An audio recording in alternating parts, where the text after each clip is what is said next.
My name is John Connell. I'm Irish. I am a cyclist and IT consultant. Well, my story is I was cycling in competitions. I began to slow down dramatically, assumed it was age, then said, no, wait, let's do a blood test. Went to the doc, did a blood test, and he called me back a week later and said, sit down, Mr. Connell, this is serious, loss of kidney function.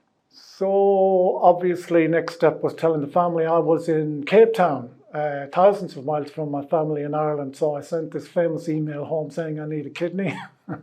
And the response was, thank God it's not cancer. My sister Frances was found to be a very close match.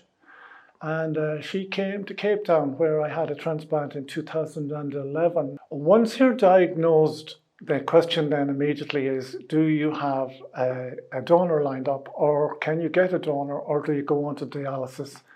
Lots of people go on dialysis, which is mechanical cleaning of the blood once a week, and that can go on for years. So the next step for me was quite literally putting my sister through all a battery of tests, because a match has to be found on a number of markers to see that potential donated kidney doesn't introduce more problems and that the person donating will not suffer any ill effects.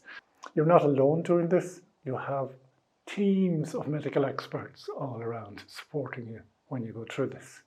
The recovery process is you wake up in hospital with pains everywhere, feeling very ill. You can't be in crowds because your immune system is deeply suppressed to stop rejection of the new organ.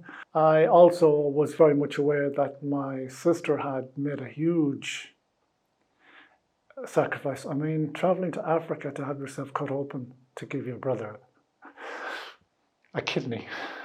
I could see a light at the end of the tunnel where I could come back towards a normal life. And people keep saying, you will work again, you will cycle again.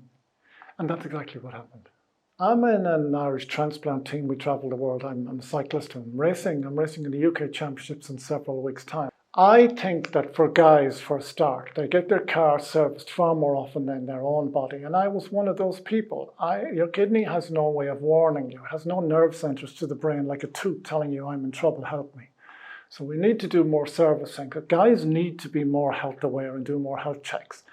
After that, we need education. People need to have a discussion with their family about what would happen if there was a sudden death in the family. Would they donate their organs? I think the local Kettle Brothers Foundation is doing a really good job bringing awareness to people, putting the word out there. I would just say to people facing into this whole transplant journey, it is a journey.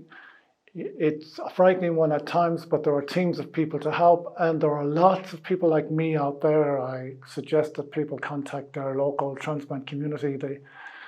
There's one in the UK, there's one in Ireland, and talk to people it has happened to at an early part of this journey to help you through, because it's a big worldwide transplant family who help each other.